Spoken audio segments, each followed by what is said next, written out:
Hello everyone. Complex analysis के पिछले video में हमने हार्मोनिक फंक्शन, हार्मोनिक कॉन्जुगेट ये सब पढ़ा था। तो हमने देखा था कि कैसे कोशी-रीमान इक्वेशन की हेल्प से अगर हमें एनालिटिक फंक्शन का एक पार्ट u या v दे रखा हो तो दूसरा पार्ट निकाल सकते हैं और इस तरह से पूरा फंक्शन निकाल सकते हैं। तो उसी में नेक्स्ट जो मेथड है वो है Milne Thomson's method to construct an analytic function when one conjugate function is given. मतलब वही एनालिटिक फंक्शन एफ जेड है, इसके दो पार्ट u और v है, उसमें से एक part one conjugate function is given, या तो u या तो v दे रखा हो और हमें फंक्शन फाइंड आउट करना हो। तो ये फाइंड आउट करने का मिलन थॉम्सन्स मेथड क्या है ये पढ़ेंगे हम। तो लेट एफ ऑफ जेड हमें पता है, इस तरह से लिखते हैं हम, u function of x y, v function of x y, be an analytic function. ये एक एनालिटिक फंक्शन है। अब इसमें सपोज हमें u दे रखा है, एनालिटिक फंक्शन का एक पार्ट u दे रखा है और हमसे पूरा फंक्शन पूछा गया है कि f of z find out करो क्या होगा। देखो, जो पिछला मेथड हमने पढ़ा था उसमें तो हमने क्या किया था, u की हेल्प से v फाइंड आउट किया था और फिर u प्लस आयोटा v करके हमने f ऑफ z फंक्शन निकाला था। ठीक है, लेकिन यहाँ पर क्या करेंगे, हम डायरेक्ट u हमें दे रखा है उससे f ऑफ z की वैल्यू फाइंड आउट करेंगे। ठीक है, तो हमें बहुत अच्छे से पता है z इक्वल होता है x प्लस आयोटा y।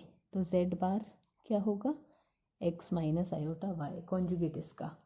तो अगर हम इन दोनों को ऐड करते हैं तो x इक्वल आता है z plus z bar by 2 and y equal आता है z minus z bar by 2 iota.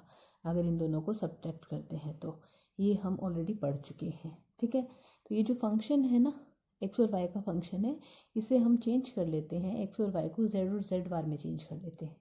तो f ऑफ z क्या बन जाएगा, u z plus z bar upon 2 z minus z bar upon 2 iota plus iota v z plus z bar upon 2 z minus z bar upon 2 iota. ठीक है, तो ये जो हमारा फंक्शन एफ जेड है, ये एक्स और वाई का फंक्शन था, हमने चेंज कर लिया इसे जेड और जेड बार के फॉर्म में। अब हम यहाँ पे अज्यूम करेंगे लेट जेड इक्वल जेड बार। ठीक है, जेड इक्वल जेड बार अज्यूम करेंगे। तो ये अज्यूम करने के बाद एफ ऑफ जेड क्या बनेगा, यू, देखो जेड बार की जगह जेड रखेंगे तो ये Z plus Z 2z upon 2 z बचेगा, ये z माइनस z बार तो ज़ीरो हो जाएगा, ये iota v z zero, equation number 1। तो देखिए हुआ क्या है, u x और y का फंक्शन था, v भी x और y का फंक्शन था। तो इन शॉर्ट हुआ क्या है, हमारे पास z इक्वल x इक्वल तो आ गया है z और y इक्वल आ गया है ज़ीरो, क्योंकि हमने z इक्वल z बार रखा था। ठीक है, या फिर ऐसे कह लो x इक्वल z रखा हमने और y इक्वल ज़ीरो रखा। ठीक है, इक्वेशन नंबर 1। अब देखिए, हमने जब कोशी-रीमान इक्वेशंस डिराइव की थी तो हमने देखा था f डैश z बनता है del u by del x plus iota del v by del x, we know. ठीक है, अब देखिए फंक्शन हमें एनालिटिक दिया हुआ है एफ जेड। अगर फंक्शन एनालिटिक है तो एनालिटिक फंक्शन कोशी-रीमान इक्वेशंस को सेटिस्फाई करता है। कोशी-रीमान इक्वेशंस में हमें पता है क्या होती है, del u by del x equal del v by del y, del u by del y equal minus of del v by del x. ठीक है, हम कह रहे हैं फंक्शन फाइंड आउट करना अगर हमें एक पार्ट यू दे रखा हो। ठीक है, तो ऑफ कोर्स हम यहाँ पर जो है वो इस v को चेंज करेंगे u में, और वो हम कोशी-रीमान इक्वेशन की हेल्प से करेंगे। तो del v by del x को क्या लिख देंगे, minus of del u by del y। तो ये बनेगा del u by del x minus iota del u by del y। ठीक है, देखो ये भी x और y का फंक्शन है, ये भी x और y का ही फंक्शन है, क्योंकि u इनिशियली जो गिवन होगा वो हमें x और y का फंक्शन दिया हुआ होगा। क्योंकि यू एक्स और वाई का फंक्शन ही होता है, और जब हम उसे एक्स के लिए पार्शियली डिफ्रेंशिएट करेंगे या वाई के लिए करेंगे तो वो एक्स और वाई का फंक्शन ही रहेगा। तो ये एक्स और वाई का फंक्शन है, सपोज मैंने इसको फाई लिख दिया, it is a function of x and y, minus iota, इसको सपोज हमने साई लिख दिया, ठीक है। ये हम लिख देते हैं let phi x y equal del u by del x and psi x y equal del u by del y. Okay, अब हमने जो अज्यूम किया था, क्या लिया था हमने, let x equal z, y equal zero और जेड इक्वल जेड बार, यही तो अज्यूम किया था हमने, x equal z, y equal zero या फिर जेड इक्वल जेड बार। ये सब्सटीट्यूशन यहाँ करते हैं तो एफ डैश जेड क्या बनेगा, phi z zero minus iota psi z zero, ठीक है। ये एफ डैश जेड की वैल्यू आ गई, तो एफ ऑफ जेड क्या होगा, integration phi z zero minus iota psi z zero d z plus constant of integration, ठीक है। तो ये फंक्शन कंस्ट्रक्ट हो गया। अब प्रोसीजर तो हमने देख लिया कि किस तरीके से हमने स्टेप बाय स्टेप सॉल्व किया है। क्वेश्चंस कैसे सॉल्व करने हैं, क्वेश्चंस ऐसे सॉल्व करने हैं, f z analytic function equal क्या होगा, इंटीग्रेशन, किसका इंटीग्रेशन है, phi z zero minus iota psi z zero का, ठीक है। फाई जेड ज़ीरो है क्या, फाई एक्स वाई में एक्स इक्वल जेड और वाई इक्वल ज़ीरो रखा हुआ है, और फाई एक्स वाई क्या है, del u by del x, ठीक है। साई जेड ज़ीरो क्या है, साई एक्स वाई में एक्स की जगह जेड और वाई की जगह ज़ीरो रखा है, और साई एक्स वाई क्या है, del u by del y. यानी अगर हम प्रोसीजर की बात करें, हमें यू दे रखा हो और एनालिटिक फंक्शन फाइंड आउट करना हो, तो क्या करेंगे हम, जो हमें यू दे रखा है उससे del u by del x, उस यू का एक्स के लिए पार्शियल डिफरेंशिएशन करेंगे, उस फंक्शन को हम फाई एक्स वाई लिखेंगे, ठीक है। यू का वाई के लिए पार्शियल डिफरेंशिएशन करेंगे, उस फंक्शन को हम साई एक्स वाई लिखेंगे, ठीक है।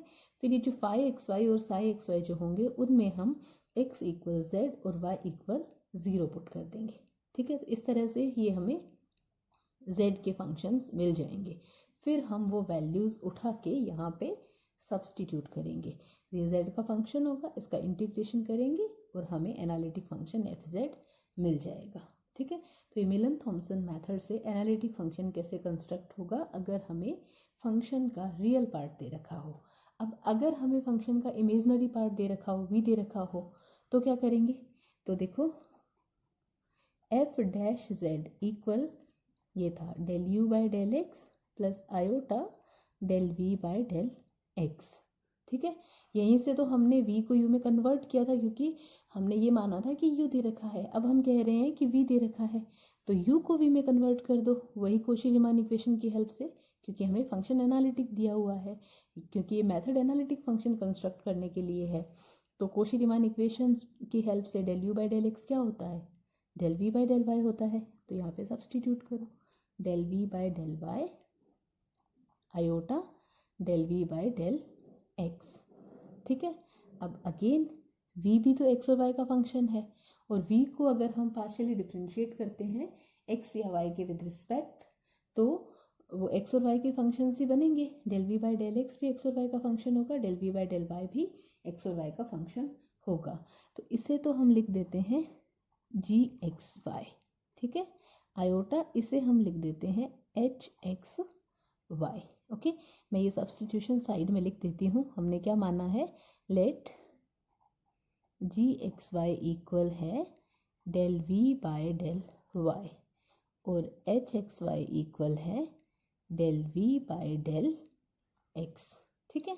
अब वो जो सब्सटीट्यूशन लिया था हमने, क्या था, put x equal z, y equal zero, तो ये पुट करने पे एफ डैश जेड क्या बनेगा, g z zero iota h z zero, ठीक है। तो एफ जेड क्या होगा, integration g z zero iota h z zero d z plus c. तो ये हमें फंक्शन मिल गया। तो अब प्रोसीजर देख लेते हैं क्वेश्चंस को कैसे सॉल्व करेंगे। अगर हमें v दे रखा हो फंक्शन का इमेजिनरी पार्ट और एनालिटिक फंक्शन फाइंड आउट करना हो तो क्या करना है आपको, v को y के लिए पार्शियली डिफ्रेंशिएट करोगे और उसे अज्यूम करोगे जी एक्स वाई। ठीक है, v को x के लिए पार्शियली डिफ्रेंशिएट करोगे और उस फंक्शन को मानोगे एच एक्स वाई। फिर ये जो जी एक्स वाई और एच एक्स वाई है इसमें x equal Z and y equal zero substitute कर दोगे। ये सब्सटीट्यूट करने के बाद आपको जी जेड ज़ीरो और एच जेड ज़ीरो की वैल्यूज़ मिल जाएगी और वो वैल्यूज़ यहाँ पे सब्सटीट्यूट करोगे। ये z का फंक्शन होगा, इसको इंटीग्रेट करोगे तो हमारा एनालिटिक फंक्शन आ जाएगा। तो ये मिलन थॉमसन्स मेथड है एनालिटिक फंक्शन को कंस्ट्रक्ट करने के लिए। अगर हमें फंक्शन का एक पार्ट या तो रियल या इमेजनरी पार्ट फंक्शन का दे रखा हो और पूरा फंक्शन हमें इवेल्युएट करना हो। अब इस पे बेस्ड एग्जांपल्स कर लेते हैं हम।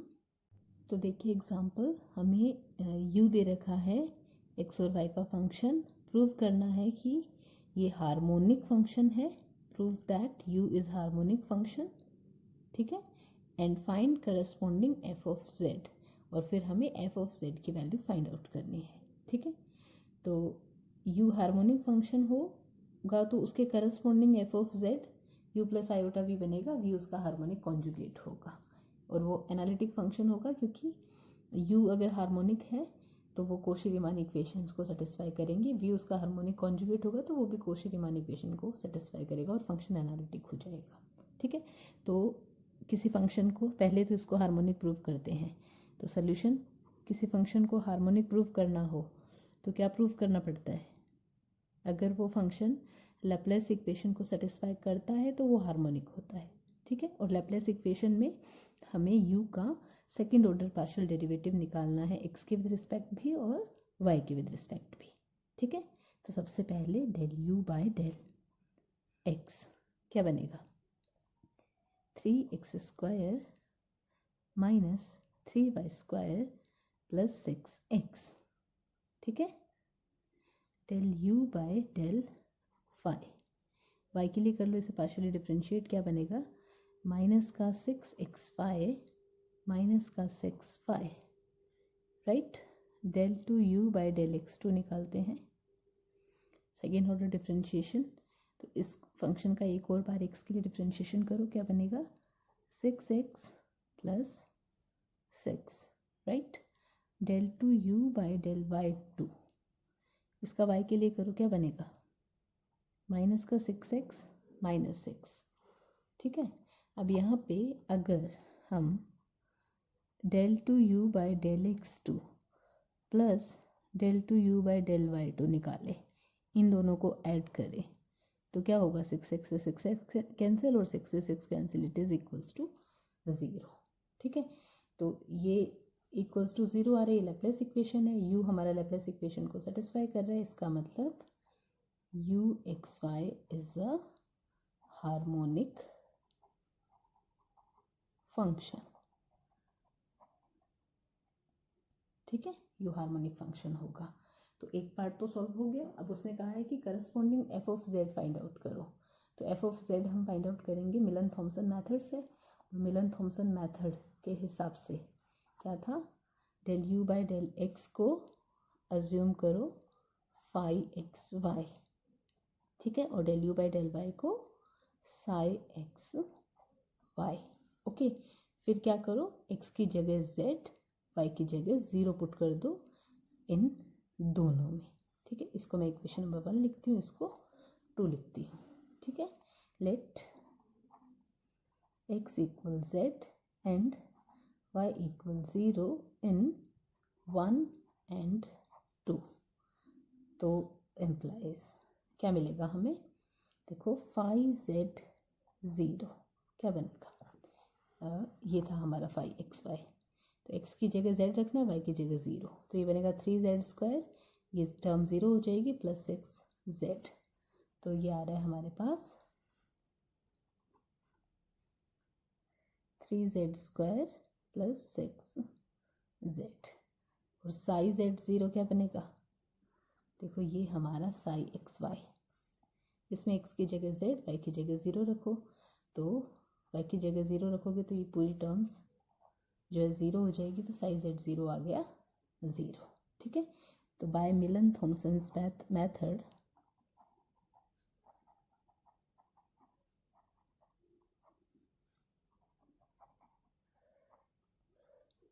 हमारा एफ जेड इक्वल क्या होता है, integration phi z 0 minus iota psi z 0 d z plus c, right. तो यहाँ पे वैल्यूज़ रख दो। फाई जेड 0 है 3z स्क्वायर प्लस 6z और ये है 0 d z plus c, integration कर दो तो ये बनेगा z cube plus 3z square plus c f of z। तो हमें u दे रखा था और पूरा फंक्शन हमने इवेल्युएट कर लिया मिलन थॉमसन मेथड से। ठीक है, तो u के लिए एग्जाम्पल हमने सॉल्व कर लिया, और अगर v दे रखा हो तो सॉल्व करने का प्रोसीजर क्या होगा, देखो v के लिए x और y कैलकुलेट करने हैं, और एक को g और एक को h एज्यूम करना है, और यहाँ पर उसमें यहाँ माइनस की जगह प्लस होता है। ठीक है, तो ध्यान से करिएगा कि आपको u और v क्या दे रखा है उसे ध्यान से देख करके। आई होप आपको मिलन थॉमसन मेथड समझ आ गया होगा। इस पे बेस्ड एग्जांपल्स करके देखिएगा, कोई डाउट हो तो आप मुझसे पूछ सकते हैं। Thank you.